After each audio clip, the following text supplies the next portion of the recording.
ఇక్కడ నుంచి రివర్సల్ చిన్న కన్ఫర్మేషన్ ఏంటిది అది మనకి నిన్న మార్కెట్లో ఉన్నట్టు ఇక్కడ కొంచెం లిక్విడిటీ ఈడ లిక్విడిటీ స్వీట్ చేసింది. అండ్ ఈ బ్లూ లైన్ ఏదైతే నేను పెట్టుకున్నానో ఒకసారి మీకు చార్ట్ డ్రాగ్ చేసి చూపిస్తాను.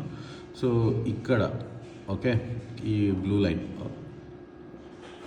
లైన్ ఏదైతే ఉందో ఇక్కడ చాలా సపోర్ట్ చేసింది అనమాట. మార్కెట్ చాలాసార్లు ఇక్కడనే ఇట్లా తీసుకొని ఈడ ఒక సపోర్ట్ జోన్ క్రియేట్ చేసింది. సో ఇక్కడ చాలామంది అంటే మన లిక్విడిటీ ఈడ పెట్టుకోవచ్చు. ఓకే, సో ఇప్పుడు అక్కడనే మార్కెట్ ఇవాళ రివర్సల్ కూడా జరిగింది. అంటే లిక్విడిటీ స్వీప్ అనేది చాలా దూరంది కూడా మనకి లిక్విడిటీ స్వీప్ అయింది. So what next?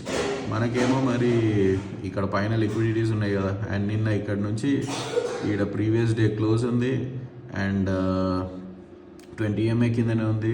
ఇదంతా రిజెక్షన్ ఏరియా. ఓకే, ఇంకొకటి ఏంటంటే రిజెక్షన్ ఏరియా ఇది సేమ్ చార్ట్ మీరు చూసుకుంటే 200 EMA కూడా ఉంటుంది దీంట్లో. సో మనకి ఇప్పుడు కావాల్సిన కన్ఫర్మేషన్స్ ఏంటంటే మార్కెట్ సైడ్ వేస్లో అని సైన్ చూపిస్తుంది. ఎందుకంటే మన పారామీటర్స్ చూడండి, మార్కెట్ సైడ్ వేస్.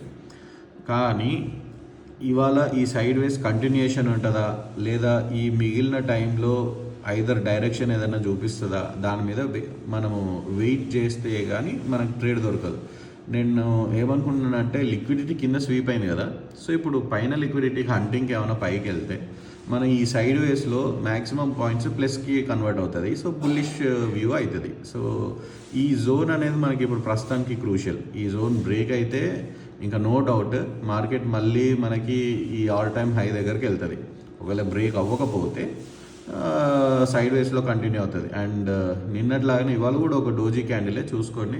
ఫస్ట్ 5 minutes క్యాండిల్ ఇక్కడ నుంచి ఇక్కడికి ఒక విక్తో ఇది చేసుకుని ఉంది. ఇది ఒక జోన్ లాగా అనమాట. ఆల్మోస్ట్ ఫస్ట్ ఒక 1/2 hour to 1 hour ఇక్కడనే స్పెండ్ చేసింది కదా. ఓకే, సో ఇప్పుడు మార్కెట్ డైరెక్షన్ మూవ్ చేసుకోవాలని అంటే మనం బ్రేక్అవుట్కి వెయిట్ చేయాలి. ఆ బ్రేక్అవుట్ మన ఈఎంఏ డైరెక్షన్ ఫ్లాట్ ఉంది ప్రస్తుతానికి, ఐదర్ పైకైనా లేదా కిందకైనా ఫ్లాట్ డైరెక్షన్ ఏదన్నా స్లోప్ డైరెక్షన్ లాగా మారాలి. Okay, so we will wait and see.